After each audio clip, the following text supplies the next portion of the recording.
Episode 24-inch pythons, brother. The Too Thick Pod, your home for all things sports, cards, and levity. I am Jeremy, joined as always by the chosen one, Manny being Manny 6.9. Good evening, sir. What's up, my fellow meat stick? How has it been? I missed you so much. I know we talk every day, but I haven't seen your gorgeous face in a while. And Too Thick fam, I missed you so much. It's been a while, but we miss you. We think about you every day, except some. Most days, I don't think about the Thickelos. Most days, Yeah. I do not. Yeah. Sometimes I there's one that I always think about. 504. I think about him every day. Think about him down in the swamps. I'm hoping that he doesn't get eaten by some alligators or crocodiles or whatever the fuck down there that he has to deal with. Those mosquitoes down there, he has it rough down there. So I'm thinking Let me tell you something. 504, frat Matt, if you will, is on the come up. From Louisiana swamp trash. Yep. To the man who holds all the gold wrestling cards in the world. Oh, yeah. 504. Been knowing him for a long time. Long time listener, first time caller. He said Drake hold these pretty much is what he's saying. So yeah, he said, Drake, I don't care if you wear salmon colored t-shirts and you're 6'9". I'm going to have better wrestling cards. Mm-hmm. And in fairness to 504, aka Frat Matt, he's never allowed me to pick up a bill because he's never come out. Unlike Drake's PC, who will gladly go and have meal after meal, fancy bottles of wine, steak, caviar, escargot, some 18 years scotch. And then when it's time to pay, he just lets old reckless cards pick up the bill and work the shit out of that Amex. Yeah, but he has to get those Roman Reigns. So, he can't be spending it on some steak. He did ask me at the National. I saw him. He's like, "Where's Jeremy?" I was hoping that he would take me to Gibson's. So I was wondering what that was about. It was, man. My man, he's living that good life. Every time he acquires a grail, I'm just thinking man, if I didn't have to claim Drake on my taxes, I might have some cooler cards. But I digress. I enjoy the company of one Drake's PC. As I mentioned earlier, he's 7 foot, 14 inches tall, wears beautiful light pink shirts. They're collared and is just handsome of a man. Yeah. You can't say, 504 is pretty handsome too. So they're going to have a handsome off, our thick fam. Yeah. 504 on a scale of 1 to 10 is like a, how about this? If we were playing Smash or Pass, he would be a pass in my book. Yeah, most of the Thickelos are passes. You got Bushy and you got Blaine. Those are both passes as well. Sorry, Let me tell you, they're hobby people. Yeah. Not a lot of people in the hobby you would, if you're playing the old game of fuck it or chuck it or getting the old fuck it. You know what I mean? There's a lot of chuck it in this space. Except Drake. Except for Drake's PC. Yep. And he's too pretty. I would just want to look at him. Exactly. His gorgeous smile. Dude, so what's going on? It's been a wild ride. Yep. I hope that the new career, the new job is treating you well.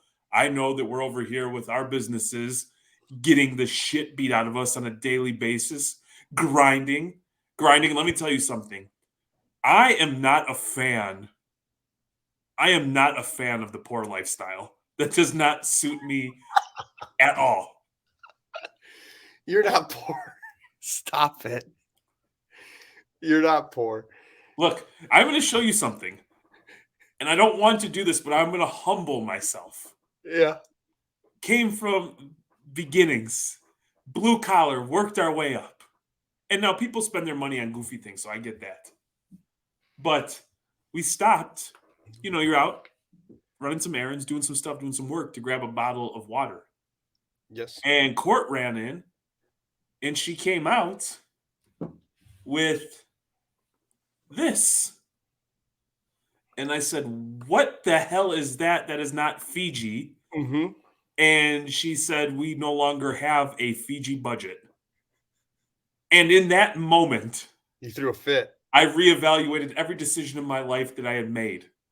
Yeah. I Because at do. a minimum, at least let me choke down some smart water. What the hell is this? So for the first time ever in my life, Well, you gotta tell the people that are listening what it is because they have no idea. oh, so it's great value. I don't know, this like Kroger or Walmart brand. Probably like $4 or $5 for a case of water. You're gonna get so much hate. No, Like, no, no. Let me tell you something. I understand. Like, please, if there's somebody that's listening for the you know, first time ever, it's like this guy's an elitist. I understand that we're very fortunate and blessed. So this is a little shtick, a little tongue in cheek. But when you go from drinking water that's imported directly from Fiji, where you can taste it on those taste buds, to this ain't cool. So here, what you have on this fine evening is for the first time in my adult life, I'm trying that Mio crap. the Mio is Yeah, good. it's like a flavored thing that you Yeah, put in the water. there's some that are caffeinated. Is that the This one? is definitely not caffeinated. I made sure that it was not because we got about 1 million of those gimmicks upstairs. Yeah. And so what I'm saying is like, what kind of world am I living in, for me personally, where I can't just go get Fiji? You know what I mean? Yeah. I am not one. I don't want to be fiscally responsible. I want to spend, spend, spend, spend, spend without thought. Well, Now I have to be cautious. you should blame. I think you should really, in all theory, you should blame the great P. Will because his cards aren't going up, and you've got a lot of money, a lot of Fiji water in those cards behind you. So the Patrick thing doesn't bother me because that's my guy. I'm here for the long haul. I'm years into Yep. collecting Mr. P. Will, and I am still when we get into mail day and showing off cool cards because after all, this is cards, and we want to talk about cards. I never bought any P. Will to flip. Yep. Now, what I will say is, you know, I fully am experiencing all that stuff they talk about in those self help books or those like alpha motivation Instagram reels where it's like, I work 100 for myself, so I don't have to work 40 for you, or whatever those dumbass things are. Like, okay, dude, I get it. I get it. I see the pot of gold at the end of the rainbow. I'm just sharing with you and the too thick audience. I'm not the biggest fan of it as I'm going through it. I have as like what is it? Like I have champagne taste buds with a, beer budget or whatever the hell that is. And I'm just simply saying it's not for me. No, Yeah. thank you. Well, speaking of money that you're going to be spending, aren't you going to a couple card shows in the near future? We are. We are. I think last episode we spent 10 minutes pumping, Oh, yeah. hardcore pumping B's Black Friday show. And I Brad see. didn't pay us. Nope. As a matter of fact, I think he actually called Google and the YouTube people and asked them if they removed the video because he did not want to be associated with the likes of Manny being Manny 6.9 and Jeremy from Reckless. Yep. I think Courtney gets a free pass and she's good. You and I think given the opportunity, he's cutting that off. Yep. But we are going to be doing that show, and it's so nice. Instead of doing the whole big shebang, one table, one showcase, one Zion case. Which is good. I Yes. think Chip Shawana gets a little overwhelmed with your scavenger hunt. You got 4 tables. You're buying. You're trying to Yes. sell some cards. And Man, it's, I'm just just let me there, boom, one-on-one, boom, boom, boom, boom. Yep. And so, like, I'm looking forward to it because it took a little bit of a break from the show scene, due to being in business for ourselves. We had to miss the last Avery Shoebox show. So that'll actually take place the following Saturday, right after the Black Friday show. So back-to-back days with some shows. So I'm looking forward to it because even though we might not be as active on social media, I'm still incredibly active buying, selling, trading, grading, doing the whole shebang. I've got like almost 2,000 cards at ComC. So there's like a lot of stuff that I'm doing that I'm having a blast with. Yep. Are you going? I just saw today that there's a Chicago Spectacular. Is that this weekend? Are you going to that? No? You know you want to. That's why you're And yeah, dude, quiet. I want to, but like I'm in business for we're in business for ourselves, so it's like Send Courtney. no, we're like tomorrow we will all be working in Lansing, the capital of Michigan, working downtown doing our thing. So That's unfortunately, it's not no, happening. it's not working if you're protesting. I'm They're not all going protesting. Jeremy, if you see a big guy, 6'9", in orange, with the orange hat, with a picket sign, do not go near him. He might have rabies. The only thing I'm protesting, dude, is being broke. Dude, let me tell you this. We just signed up tonight. So we went through this like little thing. Kaya and Lala earned their white belts. Yep. Okay. And so we were like doing research on this place and they loved it and they were doing really good. But you go through this like this preliminary thing, you do a few classes, hey, do you like it? And then they start getting you to sign up. A 36-month commitment, dude. I just took on a car payment Yep. for my kids to go to martial arts a couple nights a week. And by car payment, you mean your standard car payment, not us 1%ers. We're talking about, the Tesla Cybertruck car payment. Dude, like I, no, not like that. But I mean like like like $400+ a month That's for insane. martial. It's like that's like a few months ago. That's not a big not a big. It's still a lot of money.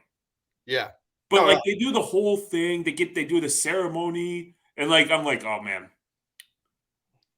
The more it went on, the more I'm like, damn, Courtney's right. Because I was thinking it's gonna be, like 100, 150.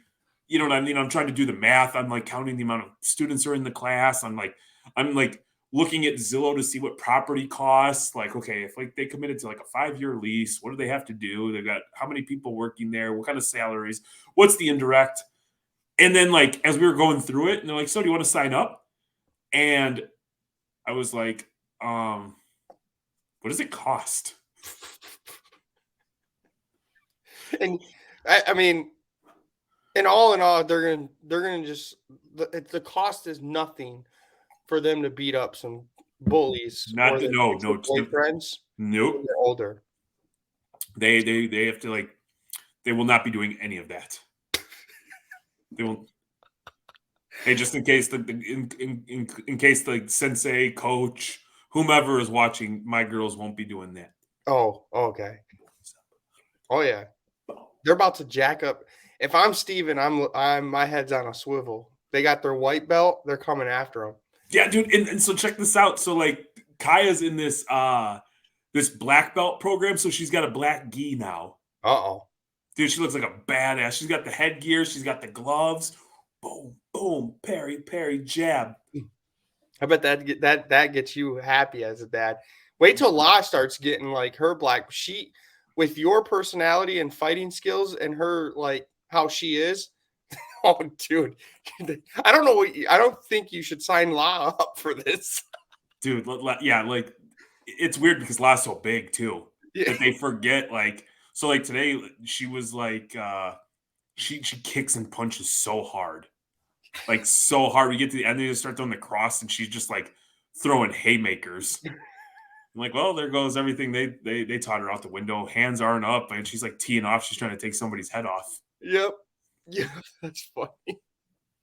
Yeah, no. So I'm actually excited to get back, do some shows. There's been a lot of people who sent some really nice messages. I've been on hiatus from like Twitter forever, and so like Courtney's been relaying some of those messages, and so I'm trying to make it a point to, be intentional with my time and get out there and respond to some of the people because I'm an asshole, but I'm not like an asshole like that. Like anybody takes the time to reach out, I want to respond to. It's just we've been crazy busy Mhm. just trying to survive, keep our head above water so we can get a taste of that Fiji water again. You know what I'm saying? Exactly. It'll come. It'll come, I bet. Once you sell some of those MJ autos you have over there, you'll get some Fiji water. Maybe. I'll tell you what, I had a little bit this weekend, I had a little bit of hobby envy. It seemed like everything that was going on in Toronto seemed really, Yep. really cool. And where I'm at in Michigan, I can make it to Toronto in like a 3.5 hour drive, depending on how long it takes to get through customs. And so it was like the first time in a minute I felt like that sort of like, man, I wish I was at a show. I know Vadim was up there and some other homies, but it seemed like it was a really good time. I wanted to go to that since the national, and then I forgot it was this last weekend until Vadim posted about him going up there, and I was like, dang it, because I really that. If you are a hockey fan, I hear that 80% of the dealers there have hockey, but it's good for the people that have non-hockey because the Canadian market, all they see is hockey. They want something else. And you bring it up as an American, some people want to buy up your basketball and football. You could do really well up there. I heard, and I did not check this at all myself, but I heard the American dollar was really strong. That's good. Based on exchange rates, I Oh, think yeah. it's like 25 to 30% more for your buck. So there's a lot of people, at least in the circles that I roll in, that we're talking about, they bought a lot more than they expected just because the dollar was so strong. I forgot about that. I forgot about that because you could buy it at a cheaper rate. Yep. Jeez, man, we need to go to the next one. We should. Like, I don't know why you would. I love Toronto. Maybe Yeah, hit up the Six God. We'll hang out. They'll take you out to Port Credit. We'll have a good time. they don't. If I ride with you, just be prepared to stop. They don't like me going across borders. My background. So we What's your might. background? For the first time listeners, what's your background? I'm Latin, so either border they don't really like me going across. So Man. I've been stopped plenty of times on that border. I'll tell you, you know what? I get into Canada, no problem. I It's bet. coming back where I get stopped. Oh yeah, they ask what you're bringing back and everything. So when you So say don't joke around and be like, I'm bringing back this guy. yeah, so when we lived in Canton, Michigan, not Canton, Ohio, Yep. you could make it to Detroit in like 20, 25 minutes. And Yep. there's the Ambassador Bridge, so you can go right from Detroit into Windsor, Canada. And so right across, like you go down on the Riverwalk in Detroit, and there's just like a not a very wide river that separates you from Windsor. And they've got a Caesars casino there. So we decided, being the degens that we are, even though there's 3 casinos right in Detroit proper, let's go to Canada for the night. Let's go. And so we went, and there's this beautiful steakhouse, sat on the water, and looked at the United States. The Joe Louis. Looked at beautiful Detroit. Yeah. Yeah. Went and had some adult beverages, did some gambling. But the wild thing is that you can drink at 19. So it was weird being in a casino and like bars and restaurants with like 19-year-old like kids. I was But gonna say that's the thing in Michigan.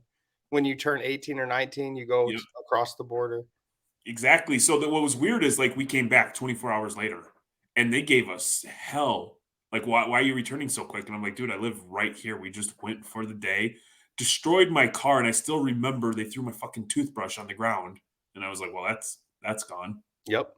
That's gone. $150 for a nice Oral B. I'll just throw that away. Thanks. Yeah. Now you can't get an Oral B now, right? $150 for a toothbrush. Hell no. I walk in for free continental breakfast at the hotel, and I ask for a complimentary toothbrush. I've been using that fucking thing. Oh, that's funny. So we've been out of the social media, right? You said No. I have been crushing social media. yeah, you have. And by crushing, I mean I've been posting daily for like 4 days. I was gonna say there's probably people out there that are like, yeah, you guys haven't been crushing it for 4 days. So check this out. Really, like part of growing, in my opinion, as a human being is understanding what you do well, but more importantly, like what do you suck at? And professionally, I've always done a really good job of having an assistant or an APM or hiring somebody who's got a complementary skill set that like really excels in the things that I suck at.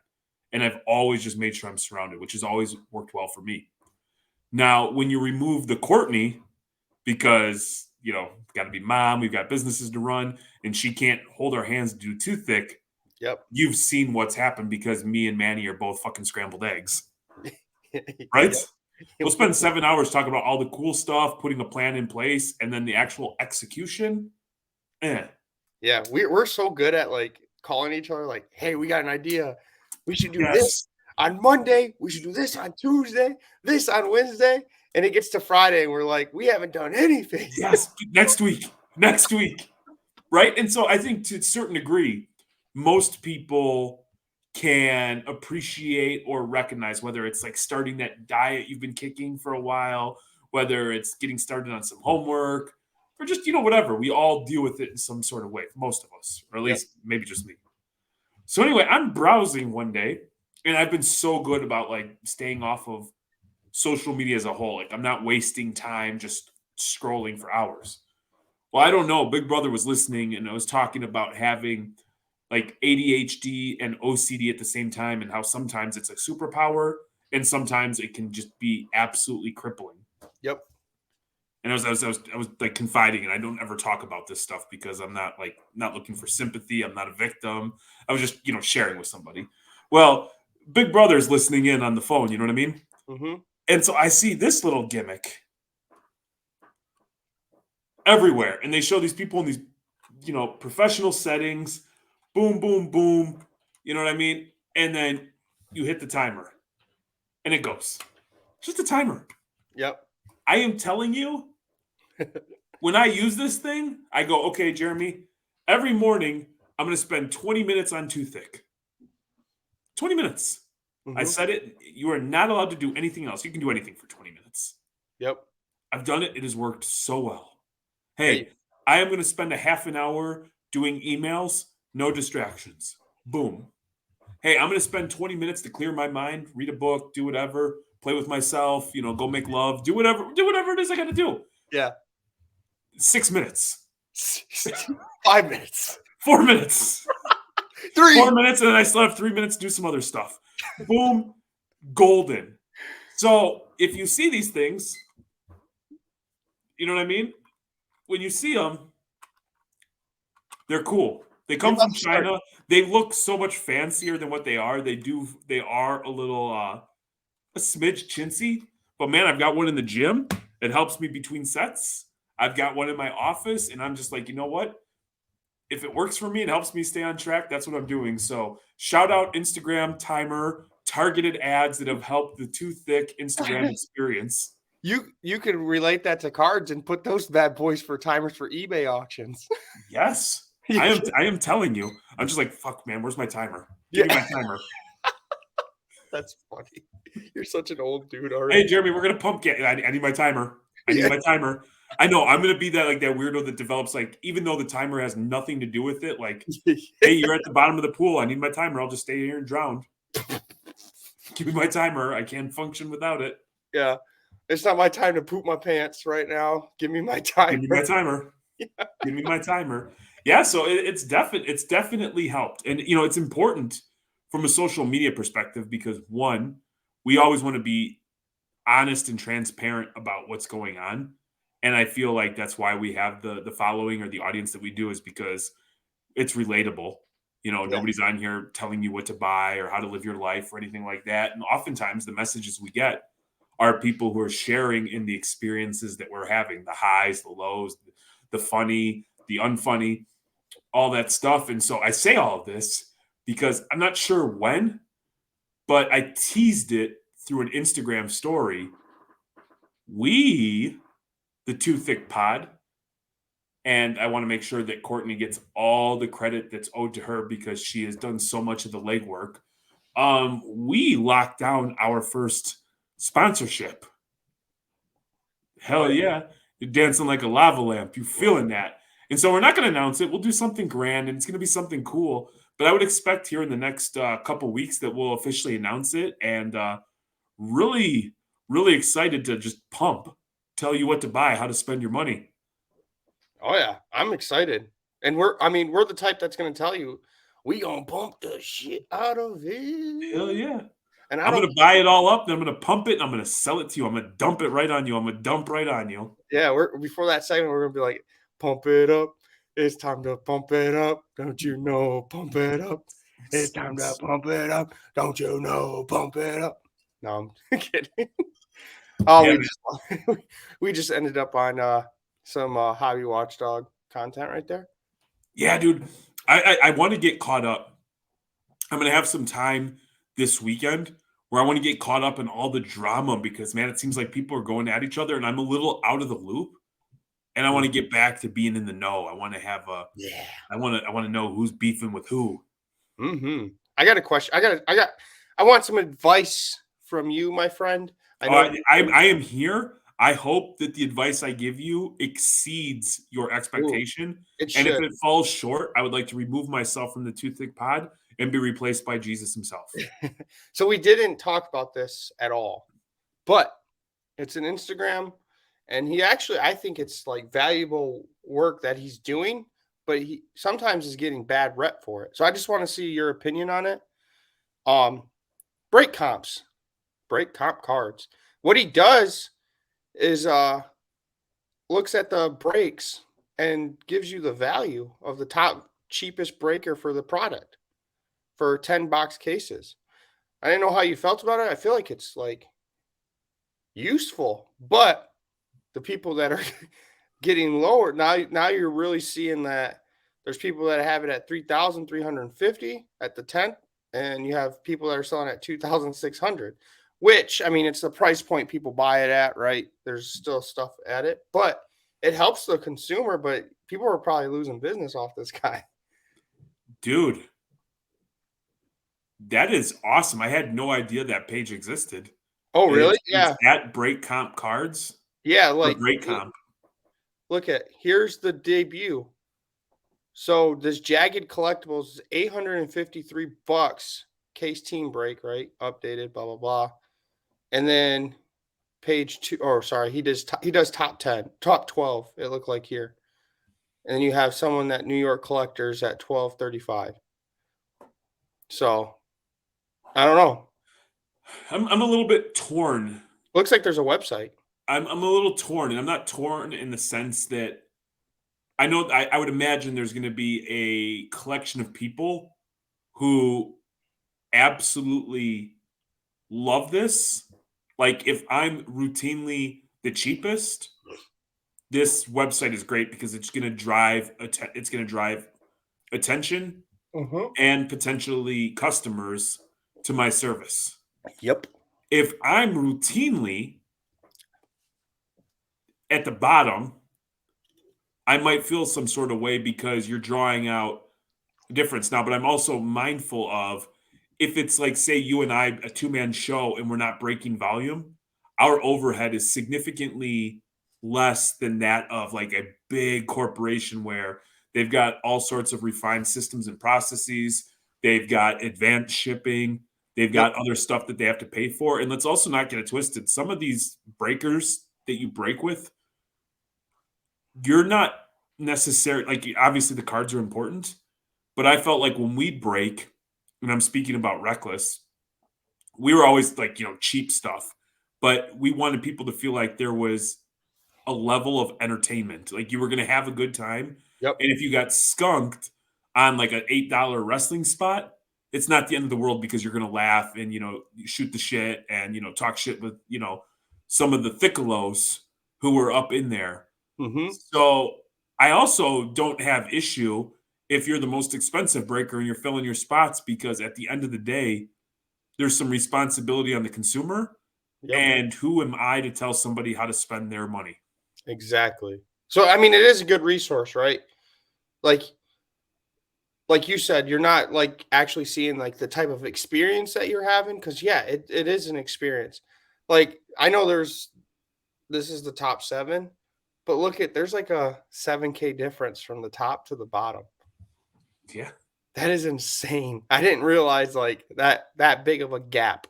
And if you're becoming like a breaker and want to become a breaker, you can come to this site and see where the price points are and try to get in the medium or average, or see where if you're buying something, see if you could even profit by looking at the breaks that are going on. Yeah. Here's the thing. People need to be careful just because somebody's expensive for a particular product Yeah. doesn't necessarily mean that they're scam artists, Nope. that they're trying to take advantage, that they're anything. Sometimes people are able to get a certain product at a better price. Sometimes certain products are difficult for people to fill. You know what I mean? Sometimes people might be somebody's strategy might be like, hey, we're just going to go volume. I Yep. only want to make, 5, 10, 15%, but I want a tremendous amount of volume. Where if somebody's only doing a couple of boxes or a couple of great cases, they want to recognize that margin. So it's another resource. My fear, because it is the hobby, there's Yep. probably going to be some overreactions where some of the more expensive breakers are probably going to catch some unnecessary flack. And you know, just my Yeah. thoughts. But the cool thing is I just realized this. I'm looking at the site first time. He has like a product or they have like a product, right? Then you get your whatever price breakdown, but you could buy from their site. You could literally go and buy a thing from their site. That's pretty cool. So I don't break a lot, so I don't know who a lot of these people are, but I would imagine one person that seems pretty consistent, like top five cheapest, is Slab Stocks. Yep. And even though I've know Aaron, I don't know him like on a personal level.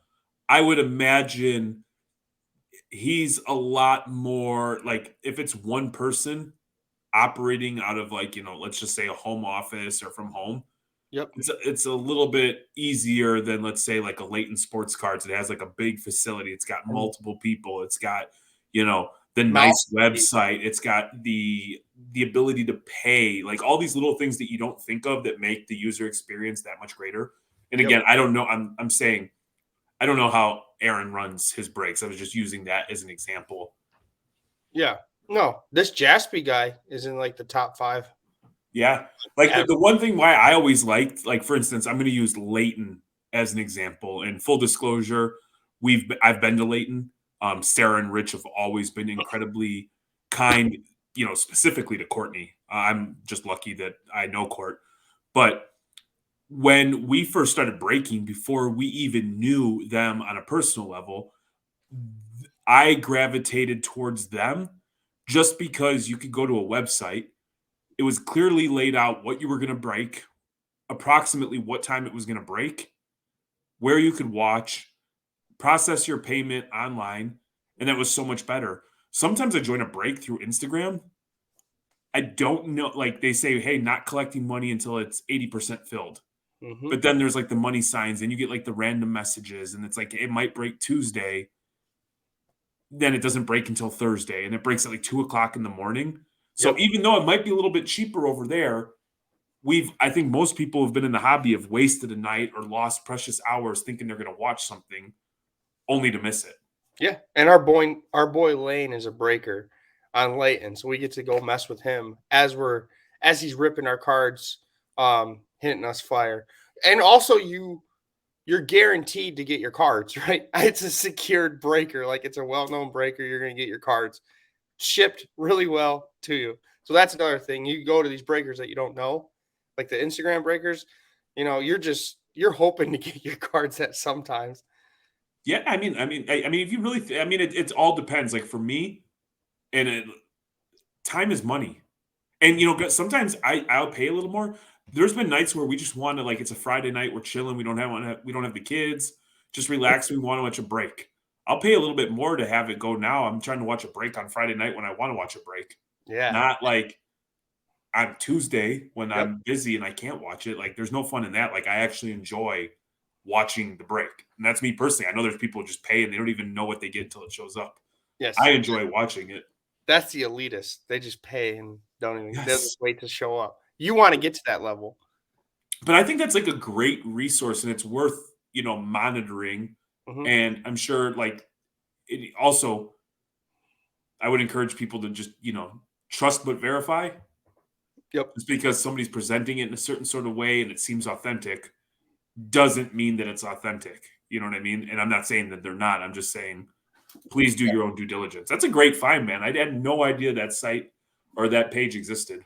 Yeah, I looked and I saw that there was comments. It was either good or bad, because you're gonna get that. It's our hobby, right? You're going to have people that are complaining and people that are praising the same post. So I was like, let me ask Jeremy about this. Sometimes I think it's cool just to post something without the intent of getting people to fight or to argue. Yeah, you can. Like sometimes it can just be what it is. It Yeah. doesn't have to be clickbaity, and it doesn't have to be like in the middle where people have to take sides. Sometimes it could just be like, "Hey, man, here's a cool card," and Mhm. that's it. Like that's cool. Yeah. Yeah. And you never see that. I actually went on you said you went on social media. I went on social media and just typed in hashtag the hobby. And every card that I liked, I followed the person and said that's an amazing card. And I got good feedback on that. I like when I post a sweet Nomar and I get people that are Nomar collectors going in there and saying, dang, that's sweet. You know what I mean? I'm not I'm not posting it just to put it posted. I want people to like it. Yeah, I So think oftentimes too. Sometimes like depending on like obviously nobody really knows how the algorithm works, but like I think when a post is sincere, I've got no real data to back this up. This is just a thought. Is like it's clear. Like if you post, nobody's posting a Nomar card for clout. no. It's like clearly you like Nomar. That's a PC item, and if the card's cool, those probably end up getting more likes than if you were to post a, insert whatever hot quarterback prospect that people are chasing. That everybody has the same, contenders card of. Josh Allen. Oh, he's so trash. I'm just gonna say it there. So trash. And all you people that were defending him the last couple of years, I hope the ship has sailed. Manny's ship has sailed. So I'll be on that ship by myself. Yeah, man, you have fully embraced Dak Prescott is the MVP. Oh yeah. Now he's top 3 in QBR, and you're letting folks have it. You're letting them know Dak is your guy. You've supported him, and man, you're going hard at people. I know. I'm going hard at most you. I know you guys are watching. It's mostly the Cowboy fans because they can't stand him, but they're cheering for him if he's doing good.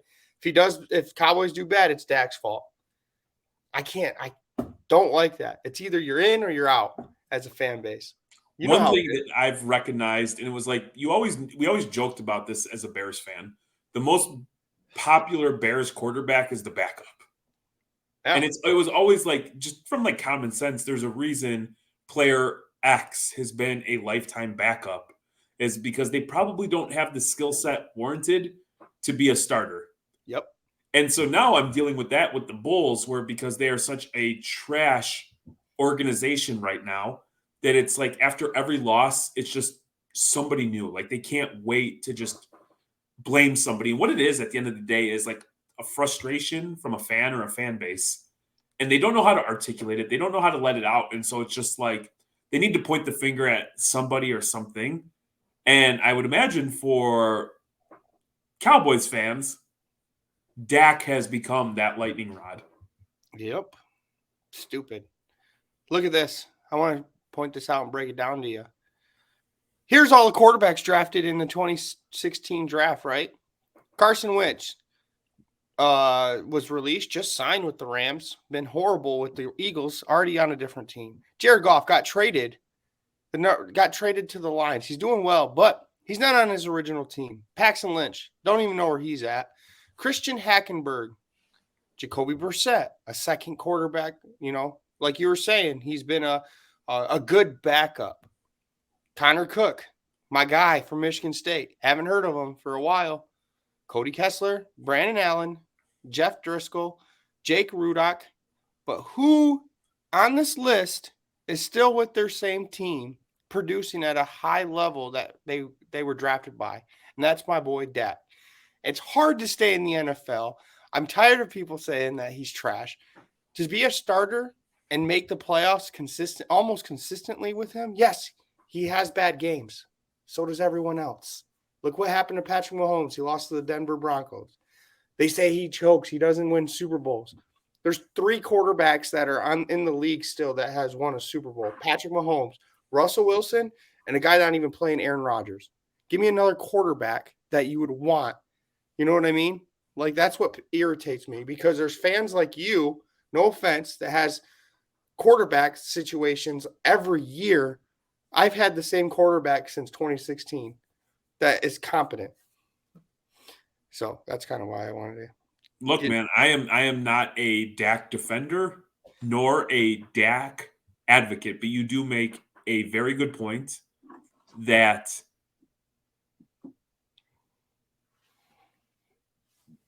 all these championship quarterbacks, where are they? exactly. Justin Herbert, Josh Allen, Joe Burrow. He's made the Super Bowl, so he has like a leg to stand. I would give Joe Burrow, but It's one thing. It's one man, but Joe Burrow just lost. Yeah, exactly. Or how about they give me the record of Josh Allen 4-4, Dak's 2-4. Guess what? Josh Allen lost 4 times. Dak lost 4 times. That means they choked the same amount. There's so much more that goes into it. It's not always the quarterback. Obviously, the quarterback who makes the most money, you can't touch them. They're going to take a brunt, and rightfully so. But certain things, at least I've noticed from afar, and I don't watch it the way I would watch a Bulls game or a Bears game or a team that I'm like, I know the ins and outs. Yep. But if you're kicking the shit out of somebody and you have an awesome defense, what's the one thing as a quarterback that you don't do is you don't turn the ball over. You don't take unnecessary chances. When the Ravens had Trent Dilfer, they didn't say, hey, Trent, go out and win the football game. You know what they would say? Don't lose the game. Yep. And so sometimes for me, when you see a game where the Cowboys defense really, and this pains me to say because I genuinely dislike the Cowboys. I know you do. When you're dominating, you don't need Dak to have gaudy stats because at the end of the day, it's all about winning the game, and winning the game. So if the defense is going to ball out and you're going to kick the shit out of people and you're going to have big leads, it's not necessary to, run the ball, run the clock, keep possession, and get the hell out of there. You're in the red zone. Don't take unnecessary chances. Take the points. Keep it moving. And so from afar, it seems like that happens sometimes. And then, when people who aren't in the know, who aren't general managers, who aren't NFL scouts start arguing, they just pick and choose what stats support their argument without giving it like a well-rounded, thorough view. Oh, yeah. With that being said, Cowboys suck. And I don't mean like suck like as they're bad. I don't like the Cowboys. That's okay. A lot of people don't. So my Mavs are doing good. They're doing really good. They're top of the conference. But yeah, you got me on that Dak rant. They're gonna be watching and I'm gonna get hate for it, but I don't care. They said they take 15 quarterbacks over Dak, which is crazy to me. Someone said they would take Jared Goff and Matt Stafford and Sam Howell over Dak. So I'm not gonna name names, but one of you guys did, and I laughed. So and that's when I stopped. I think you conveniently left out Matt Stafford. Doesn't he have a Super Bowl? Oh yeah, you're right. So yeah, Matt Stafford. So 3 active players, 4 because of Aaron Rodgers. At what point does Jared Goff get consideration for being a good quarterback? Or is it just the narrative always going to be that he's just in a system and he's not good? That's the thing. Is like once you get it put in your head that you're not good, kind of like Dak, you'll never recover. Jared Goff, another one. I think he's in the same boat as Dak. You got people that are going after Justin Herbert, Josh Allen, because yes, Josh Allen has great games, but man, he looks like the worst quarterback in some weeks. Justin Fields.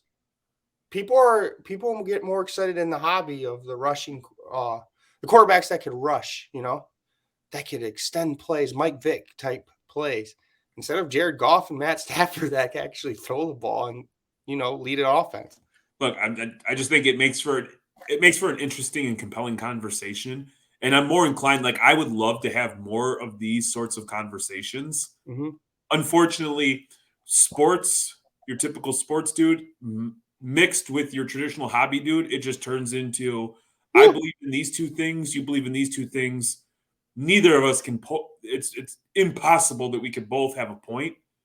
And so the minute I recognize that we're going to have some discourse, I'm just going to call you names, say that you're stupid, and get huffy and puffy. Oh yeah, that's what I. Did I That's sum it up right? Oh yeah, that's why I don't argue about it in our chat anymore because it doesn't make sense. I'm just gonna get called an idiot. Oh, I wasn't even talking about that, but I would love the opportunity because I like to see a different point of view. I like to be proven wrong. I like having different perspectives. I think it makes you more well-rounded as things go. But like oftentimes you try to have those conversations and quickly you identify like, oh, this person's just going to stick to these two things and has no idea what the hell they're talking about. So what's that old adage?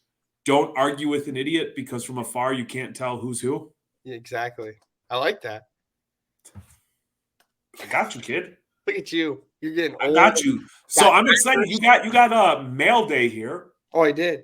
And so you told me we're gonna show off some cool cards, and I've got some recent pickups and some scoops that I haven't shared that I thought would be cool just to look at. So I don't know what this is, but I got mail today from Blaine, our Too Thick fam, which I'm scared to open online because this could be anything. With Blaine, as you guys know, OG listeners, this is the same guy that came into our live with certain tabs open.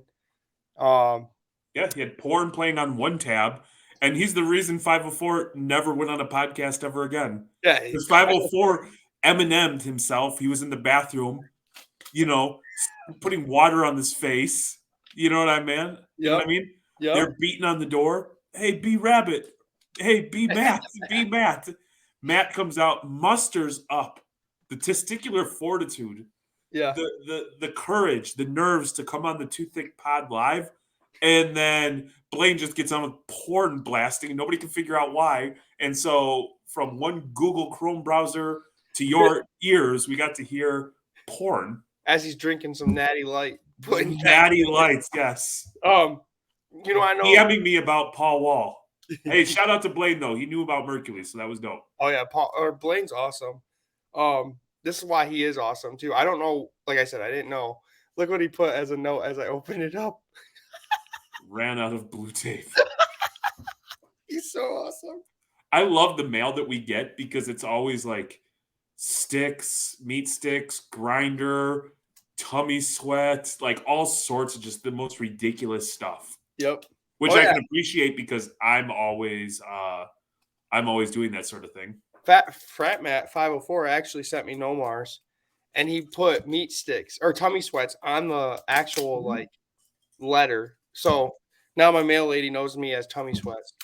And what's great is like I actually long time ago, 10, 15 years ago, when we were doing the t-shirt thing, I would have the shirts delivered. So if you go on my personal IG and go all the way back, I used to have shit delivered to Jeremy the Sex Panther. Oh, this is dope. Well, let's see it. Look at that. Nice. Nomar. Oh, he did say he got me a Nomar, so I didn't know it was the Nomar, but thank you, Blaine, for the awesome. That's a die cut, right? It is. It looks like it's King of the Castle. Lords of the Diamond. Are those numbered or no? No. Dude, this is sick. That's badass. Yeah. 1999. The GOAT. Look at that. Doesn't that look like me when I try to look cute? Yeah. I mean, if your nose was smaller. There you go. No, my nose. Whoa. He has a way bigger nose. Nah, dude, you got a schnoz. I do have a schnoz. That's why I liked him, to be honest. You got a schnoz, man. The kids be calling you Gonzo. I was like, you know what? He has a big nose. He's good at baseball and plays for the Red Sox. This is my guy. There you go, man. I still remember when trade deadlines would be at like 2, 3 p.m. Central Time. Yeah. And I remember they announced Nomar coming to the Cubs like 45 minutes after the trade deadline. And I remember I cried.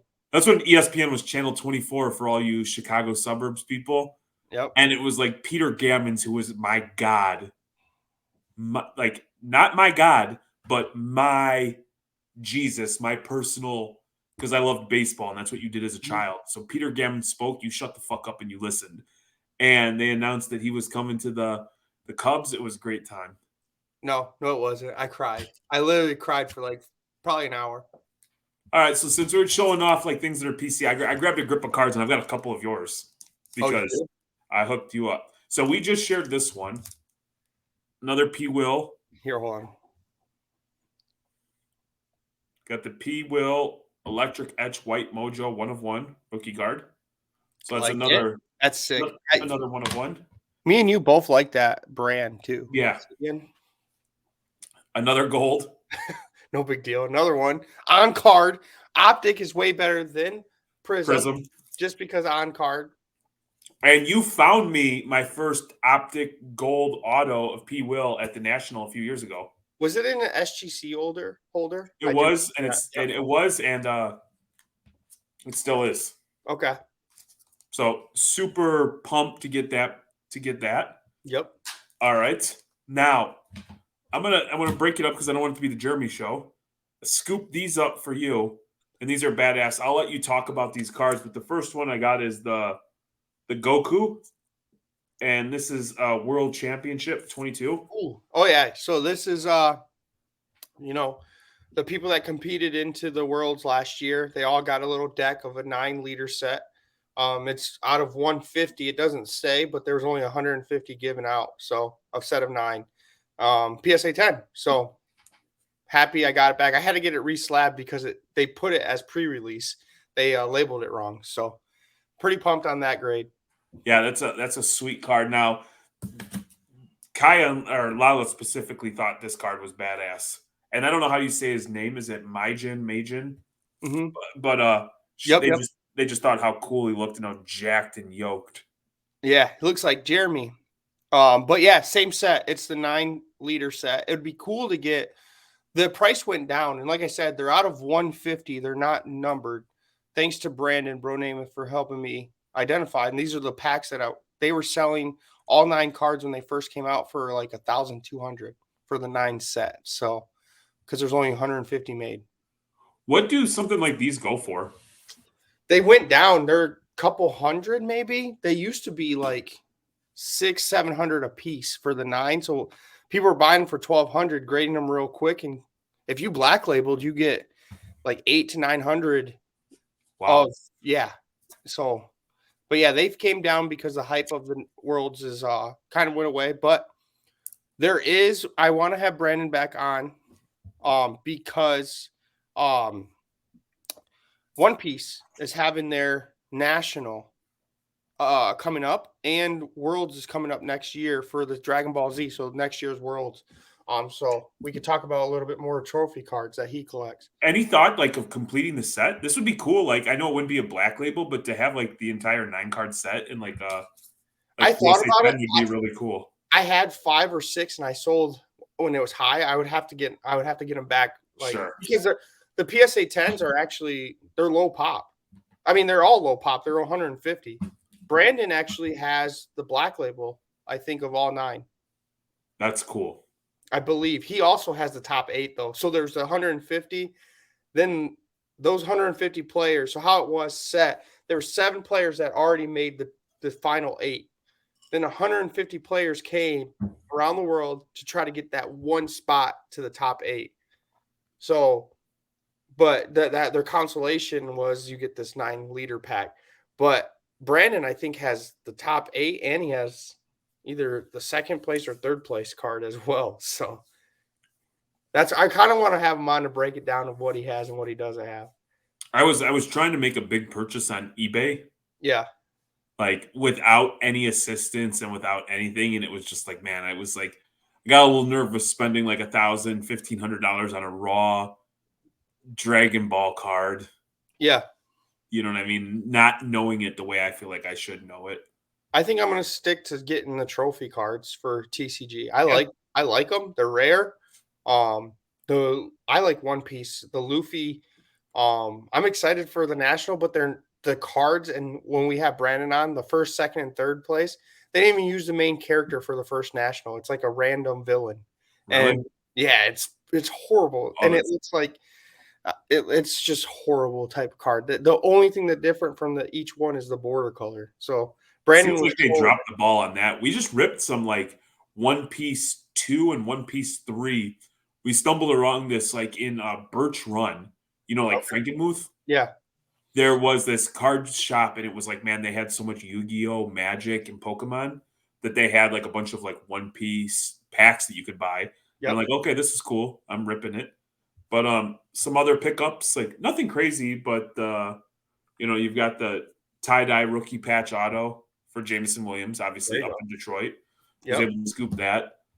Been diving into hockey a little bit. So McDavid's running mate, Mm-hmm. numbered out of 50, I 10, like that. 10. No big deal. 10-10. I'm really starting to load up on Bowman. I'm looking for hitters, people with potential, stuff that you can buy cheap that'll grade well, and then just being prepared to sit on it for a little bit. Obviously, there's so many websites you go out there. If you watch a lot of baseball, some of these are household names. Some of them you got to do a little bit of work. And then this one really, I loaded up on him a little bit. He got hurt, but O'Neal Cruz. Mm-hmm. And the reason I pulled this card out, it's nothing crazy, maybe a $75 card or something like that right now. I love the look of Topps Cosmic. I like that card, and I'm pulling up something that you're gonna like, by the way, because you're. I have seen so many of these cards that I like the way they look. I think they're cool. I like obviously they're like nucleus refractor, but they've got like all the planet cards. They've got all the crazy stuff, and I just think it's a cool, clean looking card. Mm-hmm. If you like Ellie De La Cruz, but at a cheaper price point, you got to go O'Neal Cruz. They're about the same player. O'Neal Cruz just lost his hype because of injury. I mean, like the lighting is just like these cards look stunning. Yeah, the background is sick. You It know, reminds me of TCG cards. you know what it reminds me of like a little bit. I remember the first time so many years ago ripping Revolution. Oh yeah, And I'm like, everyone these loved cards that. look so cool, and I had no idea what the hell like I had no idea what was what. I'm like, oh my god, did I get a God box? Are Yeah. these all like inserts? Are these like all awesome cards? And it's like, no, they're all very base. I'm But it's curious if we got like if you could clear your mind of comps or price points and resale value and just put cards in people's faces of people that don't like cards or in the hobby and just be like, which one's the best design? I bet a ton of people would pick that or Obsidian. yeah, it's one that Courtney and I've always liked, and I think it's still to date Courtney's favorite is she loves Court Kings. Yeah, the canvas pictures. Yes, Those are like the sick. blank slate, the art noir or whatever the hell that one is, like the level 1, 2, 3, 4. They've always been like just really Yep. cool looking cars. And that's one thing that I have to catch myself is because now with funding being a little bit different, before like I would just buy everything that I absolutely freaking loved. Like that's just a cool card, or that's a nasty patch, or that's a cool auto. And it's like, even though it's cool to me, if it's not a Sam Howell or Desmond Ritter Prism Yeah, or Contenders auto, it's like people aren't gonna like it. exactly. Like, what is it? I know they're expensive too, so I mean you can't really argue that. But like Panini won the timeless moments. That actually means something. Like if I got a Luca one when he was in the playoff, the bubble playoff, and hit that game winner on the Clippers, that's a card with his auto. Like that's a memory. I remember what I was doing when he did that. I was running Yeah. around the house. Like I would want that card. Noir speaker spotlight, Ooh, yeah. so awesome. I like the ones where they're two cards and you put them together. Hmm. Look at us. Look at There us. is a speaker spotlight. I think it's of DeMar DeRozan, and he's wearing Kobe's. Ooh. And the Kobe's that he's wearing are like have an inscription on them. If I remember correctly, just a sick looking card because you've got that black, and then the color just like pops on it. You've got this big auto, like just they're just. I like noir too, Yeah. even though they grade like shit. The edging sucks. Like finding them in decent condition is damn near impossible. Shoot, I like Mosaic, the those spec cards. that just came out. The inserts. What are they called? Yeah, those are cool. Those are sick. They look like artwork. So I don't know. You know what's weird, dude? I look through my Zion case and I'm like, man, that card's so sick. That's so sick. And you know, Mhm. the one that's gonna sell is gonna be like the boring, and it's not a shit talk, but it's like the same boring Prism card, Mhm. the same boring. Silver background. Yes, I get it's, it. and so like it's cool being in a spot where like this is cool, man. I can't tell you how many times I've looked at this card like, man, I just want to like go. And I know nothing about Topps Cosmic. I don't Mhm. know like what the resale value is or how it compares to just regular Chrome or Series 1 or Series 2 or update. I just think it's cool, man. And I wouldn't mind like I'll probably pick a Cubs player and just start loading up on it. That's like Topps Dynasty to me. I love the look of Topps Dynasty. It's just they're so expensive sometimes. So I What's don't the always, Topps brand that always has just like nasty patches, autos? It's like they're always like short printed and numbered, but they're that's always like, but they're relatively cheap. They're like that's so Topps much. Dynasty. Oh, is it Topps Dynasty? Yeah. They have like the picture, like their portrait picture with the sick. Yeah. Yeah, that's Like, Topps. oh man, that's a $2,000 card. It's like, oh, 200. It's like, really? Yeah. Yeah, Yeah. people don't want them. I'm like, why would somebody not want them? Yeah, the box prices. Do you get like 2 cards or 1? I'm not sure. Don't kill me if you're in the comments, let me know.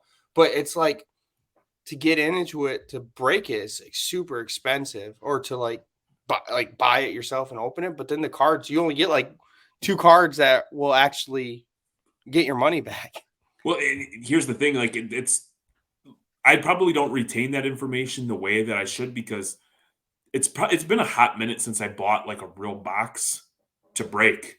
Like, I've Yep. just gone full singles route, so I'm not up to date, and because I don't buy into breaks, I don't know what every new thing is. Which had me like as we were talking, I'm going to read these things to you. Mhm. Tell me what of these grabs your attention. Yeah. This is like the upcoming release. So you've got Chrome Update Baseball, NT Basketball, Optic UFC, Upper Deck AEW. Okay.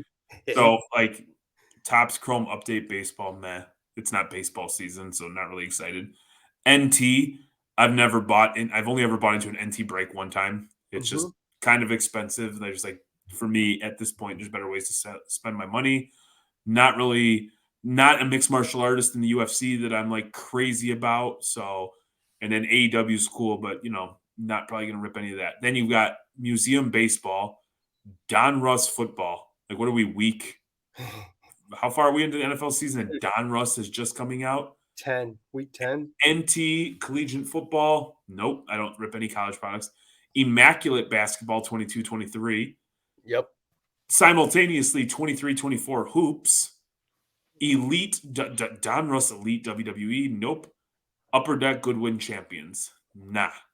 Then you've got Chronicles NASCAR and MLS for Tops. So that's the rest of November. So anything there grab your attention? I like college, so immaculate. I like immaculate too. So, but I'm not buying boxes. I want like nothing else really. AEW. I like watching AEW, so maybe that. But yeah, nothing really. Hoops, no. And it sounds like the consistent bitch that I hear is that people's prices continue to plummet. And like I said, I'm a little tone deaf to that just because I'm buying in the off season. I'm Yep. not trying to buy, for the most part, I'm not trying to buy basketball right now to turn around and sell basketball in a month. But it sounds like prices for boxes continue to remain flat or go up Yep. while the actual cards that you're being pulled continue to plummet, which doesn't make for a winning recipe. And I will say that when we go to the grocery store, there is never a shortage of wax, where a couple years ago, you'd be lucky if you could find anything. Well, they're trying to sell mega at like $70 price point at my Walmart, and I'm like, not buying that. So I'd go get a box of Topps flagship. Exactly. A jumbo box or something like that. Or here, I want to show you this because you brought it up quickly. Look at this, Jeremy. Are these the cards you're talking about? Look at this. Yes. Look at that. Sandberg, $250. I mean, look at the patch on that. Yeah. Like an all-time great Look at second Anthony Rizzo baseman. out of 5. Yeah. Mark Grace. Gracie, the slump buster. I did Cubs, as you could tell. Theo. Yeah, and like all those players, like if you don't know Mark Grace, nobody turned more triples into doubles than Gracie, and he had something that was called a slump buster. I want you to Google it. That's your homework, and All right. come back to old daddy Reckless, and let me know what a slump buster is. All right, we'll do. Yeah, look how 200 and some bucks for these top dynasties. It'd be cool to get some, right? I mean, Addison Russell, $42 for that patch auto. Fuck him. Like tried like raping his wife while she was pregnant. Oh, did he? Or something like? Yeah, he's a piece of shit. Oh, never mind. No wonder it's $40. Like right here, I like this John Lester. Dude, you know what John Lester did after he left the Cubs? Is like he bought out a couple bars and paid for like all the beer for anybody who was there could drink for like X amount of hours. That's awesome. But those patches are nice, right? Like there's a lot worse ways that you can spend a couple $100 to get an autograph, especially if you're a Cubbies fan. Those are all like people in Cub fandom who are historical figures. And so like just purely like for a collectible, dope. Us buying, I mean, why aren't we buying Tigers? You know what I mean here? Dude, like I ask the question all the time, like about the Tigers. Like I remember Cecil Fielder being like a big dude who hit bombs. And then I read like how good he was for Detroit, like for 2-3 seasons in like the early 90s. And it's crazy when you talk locally at shows, nobody ever mentions Cecil, and you never see anything for Cecil. Nope. People love Al Kaline, Miggy. Yeah, I would say it's like Al Kaline, Miggy, and then Verlander. When you talk about like Tigers baseball, like the demand and who's the most popular, at least in my opinion. Pudge. People like Pudge here. Ivan Rodriguez. So if you could find some cool ones. But Jeremy, I know we're over the hour mark, and I'm excited to show you this because absolutely no one has talked about this in the hobby. This is why you secured us the bag, because this kind of hard-hitting intel that no other podcast is giving you, you're finding right here on the Too Thick Pod. Remember, you're home for all things sports, cards, and levity. Make sure you smash and subscribe, do all that good stuff. Yeah. So did you know there's a National Toy Hall of Fame? Why? Golly whiskers. I did not, my friend. Tell me more. Well, just like the MLB and other, sports, NBA, they induct certain things every year. So like the Rock and Roll Hall of Fame. Yes, like the Rock and Roll Hall of Fame. So the toys have a Hall of Fame. Let's take a gander at the Strong National Museum of Play. And it just came out, the 5 finalists of this year's toys. And look at what popped up. Baseball cards are now inducted into the National Museum of Play. They are a Hall of Fame toy, which I don't know why they're toys. They're not toys. Maybe because when you were younger, you put them in your bike. But through the decades, kids and adults alike have collected baseball cards for the thrill of possessing images of their favorite player and trying to collect a pricey rarity. Baseball cards are used in card and schoolyard battering, as well as other flipping games. For some, they become a playful add-on to a bicycle spokes, generating a fun and memorable click for the rider. Welcome to the Hall of Fame baseball cards. Okay, I want to ask you something. Did you really grow up seeing people with baseball cards in the spokes of their tires? I haven't, but that's more your generation. No, I didn't either.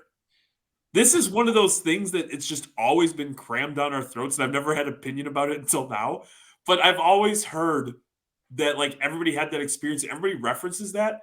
I was talking to some friends of mine, and we were all collecting cards. We all hung out at the card shop. We all had very like similar upbringings with cards, and I can't find a person that I know that actually experienced cards, and tires. Like, it's like one of those things that we just take for granted. But you know what it reminds me of? Is when COVID first started. Yeah.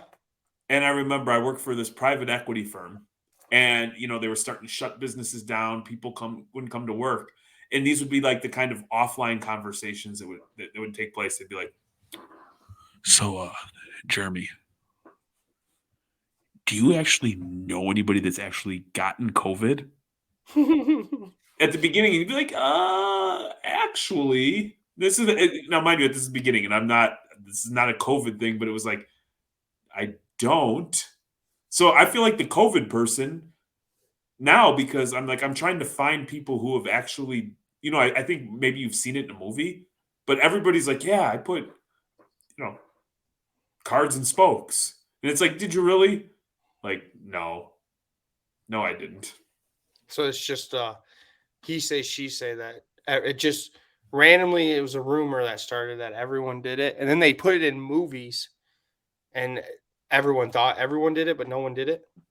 And what are these flipping games that they're talking about? I feel like this is a very lazy, lackluster thing about cards. Like that,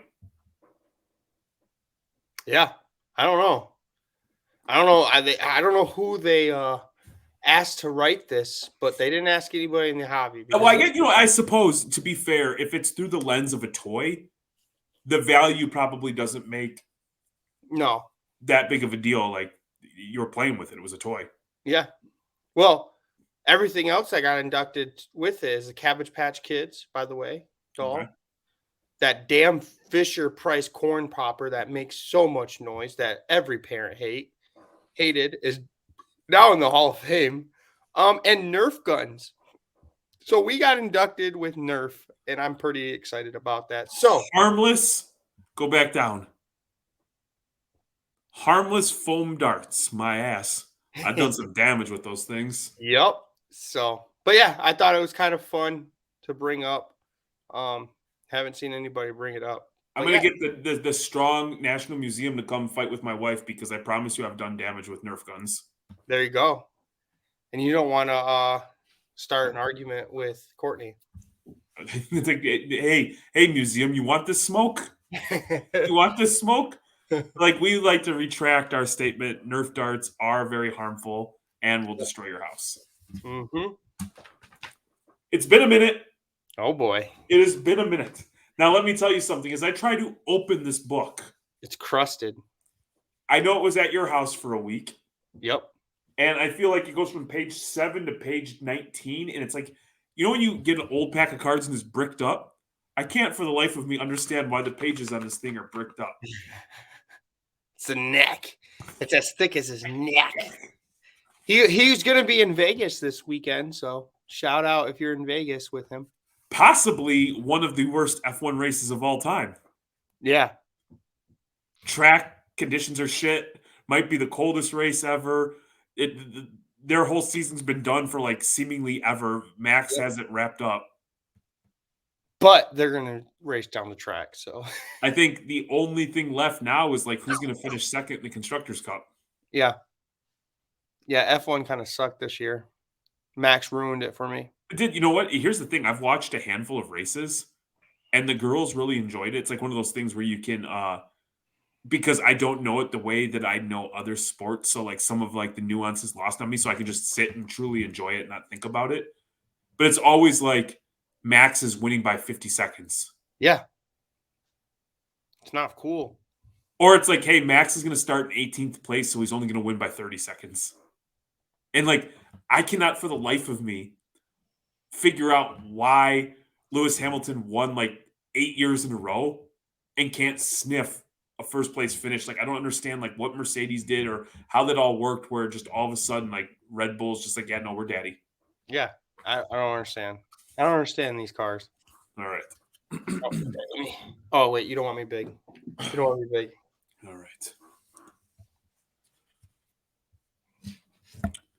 She paced her living room, wrestling with her feelings. On one hand, she was thrilled about the fantastic time they had shared, the undeniable connection they had established. She had been attracted to Daniel for a long time, but their shared passion for racing and their deep conversations had ignited a flame that was different from her previous admiration. On the other hand, she was afraid of getting hurt. She didn't want to be another name on his list, another notch in the belt, another woman charmed and forgotten. She valued herself too much to let that happen. She did not want to be a statistic. Emily sat down on her couch, her mind racing. She was falling for Daniel Ricciardo. There was no doubt about that. But could she trust him? Could she trust his intentions, his words, his actions? The question spun in her head like Nikita Mazepin on a wet track or a dry track. This poor Nikita just gets shit out. Like the side swipes of this poor driver are just incredible. She knew she had to tread carefully, for her heart was at stake. And yet the thrill of what could be was too enticing to resist. She was at a crossroads, and she had to decide which way to steer. The following days were filled with an internal tug of war. Emily found herself daydreaming about Daniel, about their conversations, his laugh, the way he looked at her, his neck. Her heart yearned for more, yet her mind kept reeling her back, reminding her of the possible heartache that could come with falling for a man like Daniel. The next evening, while caught up in her thoughts, her phone buzzed. It was a text from Daniel. He had just finished a neck workout with his trainer. What'd you do? Back and buys? Nope. Neck and neck. Oh my God. He had just finished a neck workout with his trainer and was inviting her over for a hotel for a nightcap. Her heart fluttered at this invitation, and she found herself trying to respond before her mind could interfere. She dressed up in a casual but chic outfit, headed to the hotel, seeing Daniel again, his warm smile welcoming her. All her doubts seemed to melt away. They spent the evening talking, laughing, and sipping on their drinks. The chemistry between them as palpable as ever. As the evening grew late, Emily decided it was time to head home. She said her goodbyes to Daniel, ignoring the disappointment flashing in his eyes as she walked towards her car. Her heart felt heavy. She was leaving behind a man she was deeply attracted to, a man she connected with on so many levels, all because of fear. Halfway to her car, she stopped. She looked back at the hotel, its lights glowing in the night. An internal battle raged within her. She was afraid of getting hurt, yes, but she was also afraid of letting go of something that could be truly special. With a deep breath, she turned around. She walked back into the hotel, to the elevator, up to Daniel's floor. Standing in front of his door, she felt a mixed fear of anticipation. Without knocking, she opened the door to Daniel's room. "Not now, Max!" Or, "Not now, Max. I'm not in the mood tonight," said Daniel before looking up from his phone. "Oh, Emily, is everything all right?" he said, realizing the mistake. "Yes," she said steadily. "I just realized I wasn't ready for the night to end."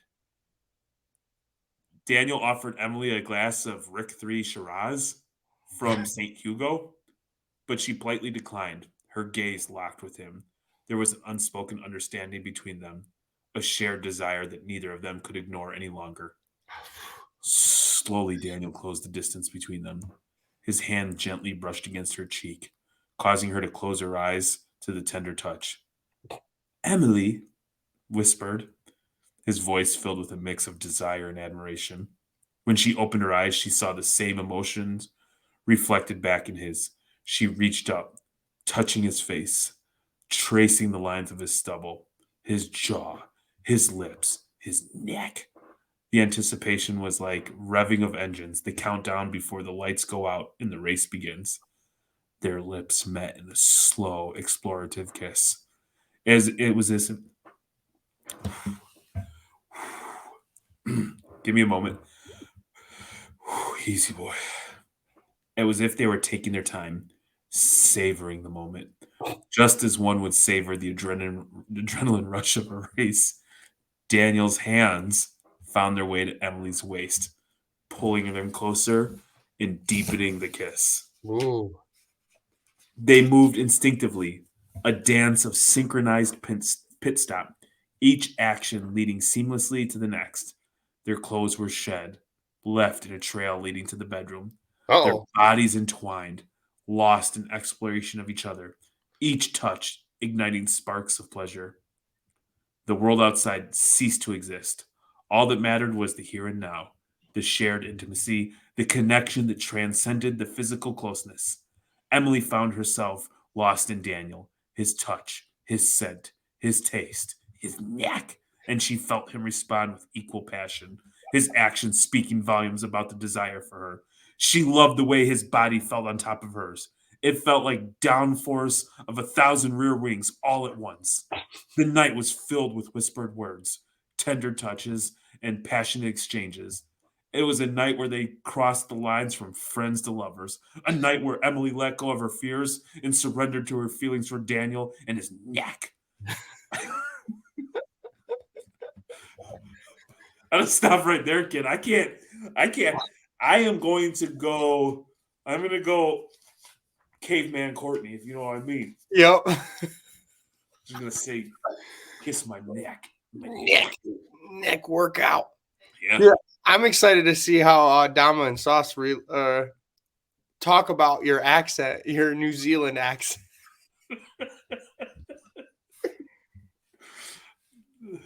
They're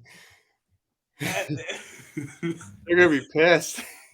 Yeah, I can't do it unless I'm doing like the South Park, like I'm gonna take my thumb, like and scream it like a crazy person. Sound like a fucking bushwhacker. Ain't happening for me. Accents aren't my thing. That was That's good. a 90-minute banger. Welcome back. Yeah, welcome back. What do you want to is there anything else you want to talk about? I need people to like, subscribe, and smash the way that Emily would smash Daniel Ricciardo's neck. Don't fuck around and not hit the button because you're a Nikita Mazepin. Yeah. You can't have that. Exactly. Help us with the algo. The Yeah. algo. I can't talk right now. And with that, I hope you guys enjoyed this hobby release. We enjoyed this episode. So we'll talk soon. Peace.